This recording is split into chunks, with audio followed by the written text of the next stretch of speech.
તમે તમારા કરિયરના પીક પર હતા અતુલ દાદા સાથે. વોટ હેપન્ડ કે you had to part ways? Because I think that was the best જોડી that I saw on the stage. હલકાના મને દ્વારકા દેખાડ કોડીલા કાન રે કે વાલા રહી ના શકું તમ વિના. Our Vadodara presents Ras Ki Baat with Pooja Desai. And today on our show we have Kairavi Booch. તમે actually એક dentist હતા અને then you switched to becoming a singer. What was the journey like? Actually હું નાનપણથી જ બોલતા શીખી એ પહેલાં ગાતા શીખી છું, એટલે singing is something that has come very naturally to me. અને ડેન્ટિસ્ટ્રી તો ફ્લોમાં ભણી લીધું. Even right now I am still practicing. એટલે પણ હવે એવું થઈ ગયું છે કે સિંગિંગ ઇઝ માય પ્રોફેશન અને ડેન્ટિસ્ટ્રી ઇઝ માય પેશન. કેટલી વાર એવું થયું કે કોઈએ ખોટું તૂથનો દર્દ કરીને આવ્યા તમારી પાસે કે નહીં હવે મને કંઈ થયું નથી, તમે ખાલી ગાયન ગાઈને સંભળાવો? એક બે વાર એવું થયું છે કે પેશન્ટ આવે અને પછી વાતચીત કરે ને આઈ જસ્ટ ફીલ કે કમ્પ્લેન તો કહેતા જ નથી દાંતની. પછી કે દાંતનું તો જસ્ટ એક રૂટીન ચેકઅપ કરી દો, પણ અમે તો તમને મળવા આવ્યા છે. तो कैरवी जी, आपने बहुत सारे शोज अब्रॉड किए हैं.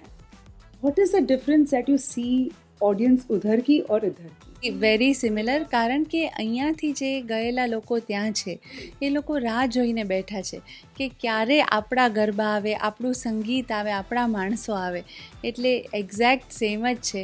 ખૂબ પ્રેમ આપે છે લોકો, અને ત્યાં પણ આપણે માની કૃપાથી એક નાનું વડોદરા ઊભું કરી શકીએ છીએ.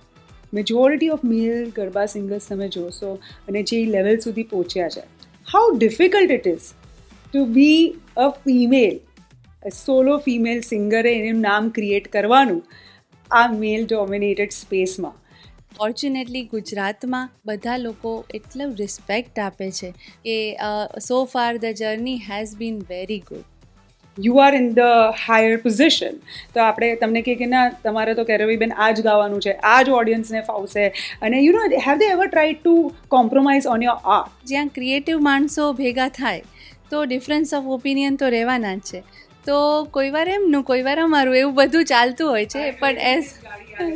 But as far as the end product ઓડિયન્સને ખૂબ ગમે છે ત્યારે પછી ડિફરન્સીસ ભૂલાઈ જાય છે અને બસ એ પ્રોડક્ટની બ્યુટી જ દેખાય છે. તો what exactly is OG garba? Because બહુ બધા જણોને નથી ખબર what exactly is OG garba, અને અમે થોડું એમાંથી કંઈ સાંભળી શકીએ.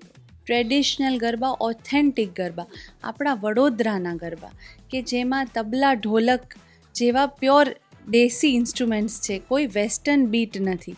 કૃષ્ણ ભગવાન હાલ્યા દ્વારિકાને કાંઈ લીધો રે મણિયારા વાળો વે કે હોવા હોવા. આ ક્વેશ્ચન તો આઈ થિંક બહુ બધાને પૂછ્યો છે. તમે તમારા કરિયરના પીક પર હતા અતુલ દાદા સાથે.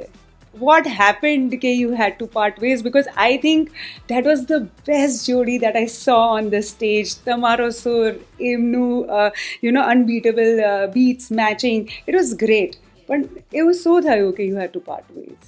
હું બહુ નાની હતી ત્યારથી એમની સાથે હતી. બહુ વર્ષો મેં ગાયું. પછી એક સોશિયલ મીડિયાનો ટાઈમ આવ્યો. મેં જોયું કે ગુજરાતના જુદા જુદા ઝોન્સમાં, ઇન્ડિયાના અલગ અલગ મ્યુઝિક ફોર્મ્સમાં અલગ રીતે ગાવામાં આવે છે.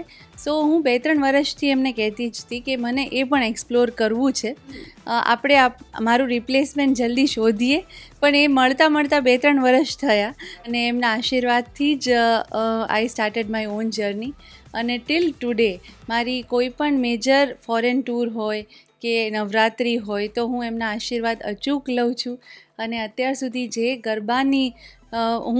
ગરબા ગાઉં છું એ એમના જ પાસેથી શીખી છું. હું એમની શિષ્યા જ છું.